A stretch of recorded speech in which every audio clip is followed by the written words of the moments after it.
Okay, we think we are all set now. So I don't have a gavel, but the May 21st, 2020 special meeting of the Board of Selectmen will now come to order. As we're following guidelines for social distancing, we're all meeting virtually. Even Keith is upstairs, I think, at Town Hall, and I'm downstairs. Just for roll call, June Strunk, can you confirm you're on? I'm here.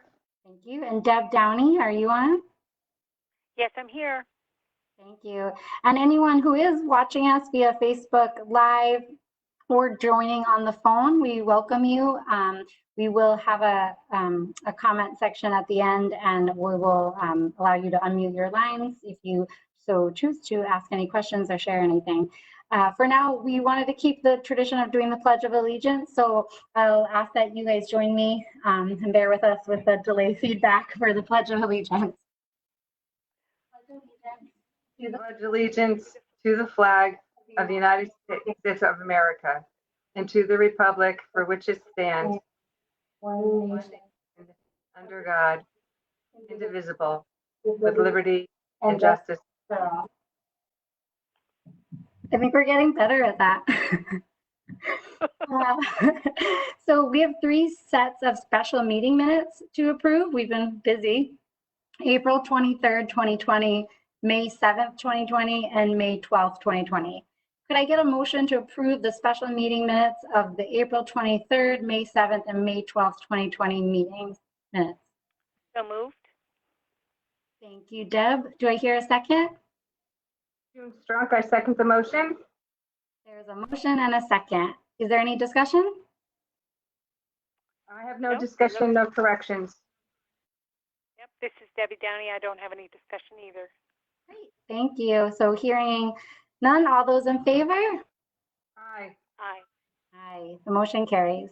So the next item on the agenda, there are several reappointments to the Mystic River Boathouse Park Implementation Committee. I would like to get a motion to reappoint Mike O'Neill, Tim O'Brien, Mike Crowley, Farouk Rajab, Catherine Burchanel, and Jim Kelly to the Mystic River Boathouse Park Implementation Committee. This is Debbie Downey. So moved. Do I hear a second? June Strunk, I second. There's a motion and a second. Any discussion? Nope. All right, hearing none, all those in favor? Aye. Aye. The motion carries, and thank you. The next one is the Stonington Facilities Committee. Could I hear a motion to reappoint Paul Sarter to the Stonington Facilities Committee? This is Debbie Downey. So moved. Do I hear a second? June Strunk, I second. There's a motion and a second. Any discussion? No. No? All right, all those in favor? Aye. Aye. Aye. All right, the motion carries. And then the next one is a resignation from the Retirement Board. As I think both of you know, but for anyone joining us, Vin Pasilio is resigning from the Retirement Board due to his upcoming retirement from the town. As part of this, we'll send him an acknowledgement of his resignation and thank him for his service, both on the Retirement Board and to the town as our Director of Administrative Services. And his last day will actually be on Tuesday. And with his short time back in between his leave and actual retirement, he did join the last Retirement Board committee meeting. So it was very appreciated that he got that last one in. So there's no action needed there, just an update. And then the last item under old business is an update on COVID. I won't go into much detail, just more for people on the line to know we are keeping the town website as updated as we can. There's both a COVID general update kind of banner, and then in the news section, we've been trying to keep news coming through there, as well as under the First Selectmen's blog, which is more thematic issues. For example, there's a lot of information right now on the reopening phase 1 and protocol that businesses need to follow, and then also different resources for mental health issues or other topics that might be relevant to people. The only other thing I will share, because it struck a more positive note with me, was on a recent call at the governor's office. They said, since our peak, we're down 40% overall for the state in hospitalization. So that was really positive. The only other thing I'll add is that while we are seeing this downward trajectory, we are now reopening. in many facets of life, and hopefully will continue to do so. So just to put a plea to anyone listening to remind everyone they can around them that it's still really important to wear a mask whenever you are even potentially going to be interacting with others at less than 6 feet distance or for an extended period of time indoors in particular, that to still keep your social circle small. So don't feel like now things are reopening is the time to get together with all of our friends and family that we dearly miss, but it's really imperative from Ledge Lake Health District, who now are charged with doing all the contact tracing amongst many other things they have to work on. It's really critical that you still keep your circle small for the foreseeable future to really help enable that, and that's a key part of reopening. So just a real plug, even though I know I'm missing a lot of people too. It's really important to keep our circles as small as we can for a little bit longer. And then also just to be cognizant of the 6 feet of space. So those are my COVID updates. On the new business, and Keith, thank you for joining for this segment. This is about the acceptance of from the town of open space parcel at 285 North Norrington Road. Keith, as town planner, do you want to provide us with a little overview and background on the parcel? Sure. On your agenda tonight, it is the request for the town to accept this small parcel of open space. It's only 0.7 acres. It's the result of a subdivision of a property at 285 North Stonington Road. The Planning and Zoning Commission approved this in December with the stipulation that the open space be deeded over to the town or to a land trust. The land trusts, because of the small size, haven't been interested. It leaves the town as sort of the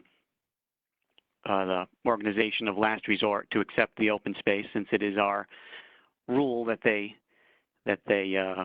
do this with the subdivision. The Conservation Commission reviewed this also when this application was before them back in the fall, and they approved the plans to deed the open space over. And once this is done, they can record the subdivision plans and they can get on with it. Unlike most subdivisions, they're not going to be building anything new. This was to just legitimize the split of the property that was done about 25 years ago. Thank you, Keith. Deborah, June, we'll make the motion first and then we could have some discussion. So do I hear a motion to approve the open space parcel at 285 North Stonington Road? Yeah, this is Debbie Downey, so moved. Thank you. Do I hear a second? June Strunk, I second. Thank you. So there's a motion and a second. Any discussion or questions for Keith? This is Debbie. I just had a couple questions, Keith. Not even specifically on this property, but do we have like an inventory somewhere of all these small parcels that the town owns? The Conservation Commission does a good job of keeping track of all of these properties, and even other parcels of open space that don't belong to the town. But they're the ones who have been doing a good job of keeping track of all this. Okay, and this is one, just looking at the plans, it looks like this isn't one that we have to worry about really doing anything specific like cleaning out a storm basin or something like that. It appears to be mostly wetlands. Is that correct? Yeah. You know, there are some wetlands in the back, but there's nothing special about the parcel as far as, you know, stormwater management or anything like that. Okay, thank you. This is June. I had a question. I was reading the town attorney's letter, and he said just to make sure he couldn't match up the Mylars and stuff, but that's all been done. I'm assuming. I just wanted, you know, verification. And that. Okay.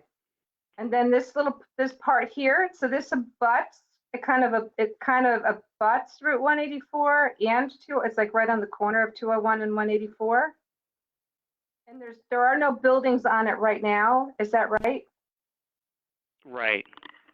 Okay. Yeah, and So this would We don't have to preclude anything test. being We don't being have to built in that test area. for contaminants, all right, so, all right. Okay, those are my only questions. Yeah, and that deed description was checked, and I think the town attorney had one small comment that the applicant's attorney did address.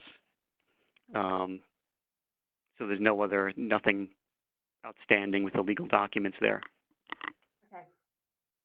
Okay. All right, thank you guys. So now all those in favor? Aye. Aye. Aye, the motion carries. Keith, thank you. You are very welcome to stay on for our fascinating meeting, or you can exit if you prefer. Thank you. Thank you. Thanks. Good night. So the next item is a request for street number assignments, the hard-hitting work that we do sometimes. So this request is street number for map 79, block 14, lot 13, become street number 145 Elm Street, Stonington, Connecticut, 06378. Do I hear a motion to approve the street number assignment? This is Debbie Downey, so moved. Do I hear a second? June Strunk, I second. Wonderful. There's a motion and a second. Any discussion? None here. There are new neighbors by town hall, so all those in favor? Aye. The motion carries. So there's a few of these. The next one is for street number for map 151, block 2, lot 1 to become street number 117 Pequot Post Road, Mystic, Connecticut, 06355. Do I hear a motion to approve the street number assignment? This is Debbie Downey, so moved. Second? June Strunk, I second. There's a motion and a second. Any discussion? No, I just have a No. question. Yeah, my only question is this really helps with 911 locations when there's an emergency, then there's more of a detailed breakdown of what building people need to go to and whatnot. So, right. Okay. Thanks, Jude. It's good to remember why we do it. Yeah, right. I mean, it just, yeah, right. So, Yeah. All those in favor? aye. Aye. Aye. The motion carries. The next request is the street number for map 151, block 2, lot 1, becomes street number 115, Pequot Seapost Road, Mystic, Connecticut, 06355. Do I hear a motion to approve the street number assignment? This is Debbie Downey, motion to approve. Do I hear a second? June Strunk, I second the motion. There's a motion and a second. Any discussion? No. Okay. All those in favor? Aye. All right, the motion carries. So the next item on the agenda is comments from the public. So if you're calling from a landline and would like to comment, you can press *9. And then we're going to do our best to make this work. I don't think we have anybody. I'll give it one more second just in case. All right, and if not, as a reminder, you can always call us at Town Hall and we can follow up or send an email. So the next segment is comments from the Selectmen. So Deb, anything you wanted to share? Sure. I sent you a few updates, which I know will be included in the minutes, but I was just going to highlight a couple things. One is that the Mystic River Boathouse Park has met virtually, and we are moving along with getting the application for the DECD grant in order, and it's been fabulous to have Susan Cullen on the staff now working with us with all her experience with grants. So we're working on that grant application with the plan of getting it in as soon as they open up those grants, hopefully in June or July. And we're also looking at ways to use remaining existing grant assessment money before it expires in the end of December. And again, Susan's helping us with that.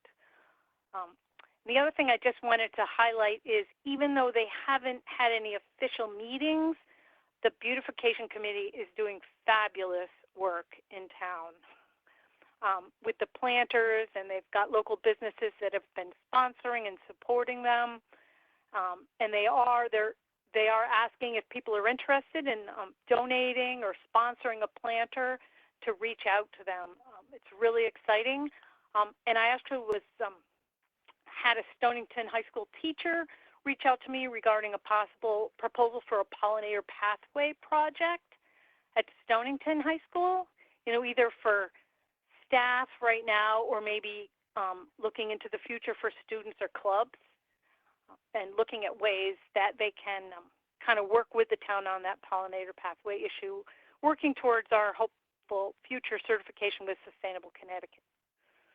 Well, you just made my whole week. I put her in touch with Julie Holland, and she's talked to Noreen Keppel, and I'm just really excited. I was like, oh, this is great. It would be so fabulous to have kind of a town-school joint project. It would.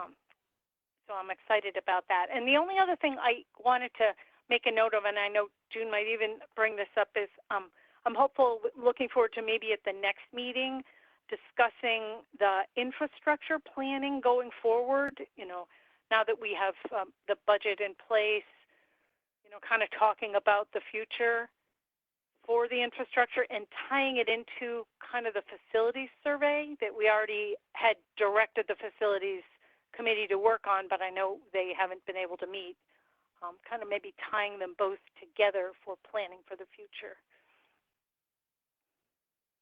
So, and that's it. Thanks, Deb. I'm just taking a few notes. That's great. And thank you guys so much for being so on top of this. And just to echo, the beautification committee has been fantastic. Julie Holland and Danielle Vario, they were already wanting to work on the pollinator pathways, and it just kind of linked up really nicely. And they've done so many great plantings around town. We just have to get them a few signs, hopefully, so people know which ones are kind of pollinator friendly. But they've been great. And hopefully we're actually working with the borough to hopefully identify a spot or two in the borough where they might want to do some. So hopefully it'll start to take off more. And I love the idea of working more with the schools on it. So thank you, Deb, for that connection. Oh, you're welcome. I'm excited too. And just so you guys know too, I think on Tuesday, actually Dawn Friday from DCD reached out proactively about the Boathouse, and just wanted to be sure we were still eager and working on it, which I thought hopefully was a good sign. So Sue and I are going to have a call with him on Tuesday. I'm sure she'll touch base with you, Deb, ahead of time, but we'll just give him an update and see if they have anything to share. But I thought that was maybe a positive indication. No, I think that is really positive, because I've talked to Mark Lewis at DEP and I've talked to Binu Chandy at DECD, but it's great that Don has reached out to us. So June, over to you. Okay, so I've attended, some meetings have started, they're all virtual. It's kind of nice because I can sit right where I am right now and attend them and still participate. But K through 12, we met on April 28th. We had a test run, which worked. So we had a WebEx meeting, which worked.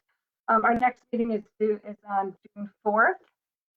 So there's everything's really wrapping up. There's one project to finish the schools over the summer, and that's replacing the countertops in the bathrooms. At the next meeting, the June 4th meeting, I'll have a breakdown of where all the expenses went over and above the actual cost of the school. So these are all the change orders, just so that everybody knows where. I mean, we're $4 million under budget, but we were very fortunate that we had extra money for all the change orders, and there was a significant number of them, including the removal of the PCBs in both schools. So I'll have that as more of a breakdown for the public and for the Board of Selectmen on the 4th meeting. On May 12th, I attended the Planning and Zoning meeting, and it was a public hearing, and there were about 30 people that attended it through the WebEx. And I thought it went well for a public hearing with respect to, those speaking for, those speaking against, and then the rebuttal, and the discussion that Planning and Zoning had to make amendments or contingencies to the approval. So, and this was for the parcel that's near the Y. That's up for development. So I thought that was pretty good, first round for a virtual public hearing. Then also at the exact same time that the governor issued Executive Order 7MM, which was to like ease up a little bit on the restrictions for sidewalk, eating outside, right? So setting up tables in parking lots, serving liquor outside, not have to go through the permitting process to help the restaurants get, back open. Planning and zoning approved that, and then they adopted the governor's, outline. It's on the website. I see they're doing a really good job of, outlining all of that. So that was kind of the summary of the most important things, I think, for planning and zoning. The police commission met, and they also adopted the same things so that everybody's all on the same page as far as when restaurants are open and they may not have had a prior permit for eating outside, they're allowed to do that. So, the Leadlight Health District's budget was just passed, and so there was a public hearing on May 14th. The meeting was all of, I think, 3 minutes because there was no one from the public objecting to the budget. So then the next day the budget was approved. And I think the highlights out of that is that the health district has kept the cost per town at a level cost. They're not increasing it. Ways from the municipalities on a per capita basis, and then from the restaurants that they oversee, they reduce the cost that the restaurants are going to pay by 25%, just because they've been closed. So I thought that was pretty remarkable. That it's good. And the people at Ledgelight, Steve Mansfield, they're just amazing. I mean, I know, Danielle, you get the emails. I get all the emails now. I mean, he sent out an email one Saturday a couple weeks ago, letting everybody know he's taking like a 2-hour break. Like, it's just incredible. We're very fortunate that we have such a strong health district here. We really are. There was a considerable amount of discussion about the enforcement, because there was a little bit, it was very nebulous, but now it's really clear as the health district is the enforcing body with respect to, phase 1, phase 2, and phase 3 reopening of Connecticut. And anyway, though they asked if I would consider being on their finance subcommittee, and I said yes. And so, I guess it'll be a formal nomination and vote the next time the Ledgelight Health District meets, which is that they meet every other month. Commission on Aging, Climate Change Task Force, the Rec Commission, they haven't met. I missed the retirement board meeting. I didn't realize that it was happening until it was over. but other than that, it's great to to see business starting to get back in play, and people meeting, and we're all getting used to this. So I want to meet in person. But yes, we'll see what we need to do going forward. So that's it. Those are my. Thank you. Sorry, Deb, did you want to say? Or maybe it's just echoing. I think it's just echoing.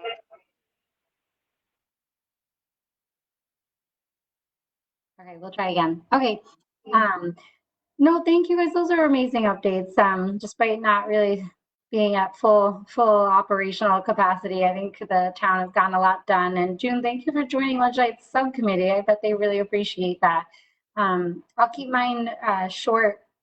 I guess the two main things from town hall side is the Director of Administrative Services position application period closed. We are now looking at overall the resumes, ranking them, and hopefully by next week we'll have a short list and then be able to set up interviews within 2 weeks. So that will be so wonderful if we could get a really good Director of Administrative Services in here. Will be really just so helpful on so many fronts. So that'll be great. We've also reposted the town engineer position. We slightly expanded the salary range within the union width that we could. And we added a few additional sites that are specifically engineer, either alumni or association sites for Connecticut and New England, as well as Yukon. So hopefully that will help expand our pool. And obviously, unfortunately, everything going on with the economy may mean there's more engineers looking for jobs than there were before. So we'll see what happens with that application process, but I'll keep you guys posted. And then I guess just to— Can you share that with me, Danielle? Sorry. Yeah, of course. It's on the town. Yeah, it's on the town website under job postings, but I can also send you a link.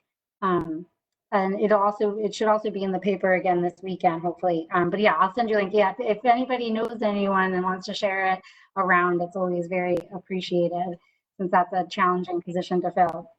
And then, lots of other work taking place all around. We're in conversation with staff about reopening both the transfer station, human services, and town hall. Hopefully by next week, I could have some more public updates for everyone on that front. But we are talking with other towns about what they're doing, and just also trying to take into consideration, our workforce, and many of them are older, and some are also at risk. So we're just trying to weigh all those different caveats. But people have been just really quite amazing around here, so it's really appreciated.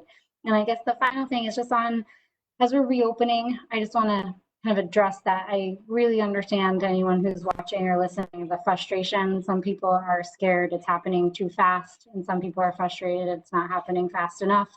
We're getting a lot of calls and input, and we're also obviously seeing what's happening in the community. And I think the frustration is fully understandable, and we would just ask that people try and drive that frustration or anxiety in a much of a positive direction as they can. So keep giving us feedback. We share it nonstop with different contacts we have within the state, both our own representatives as well as new contacts we've developed as part of COVID.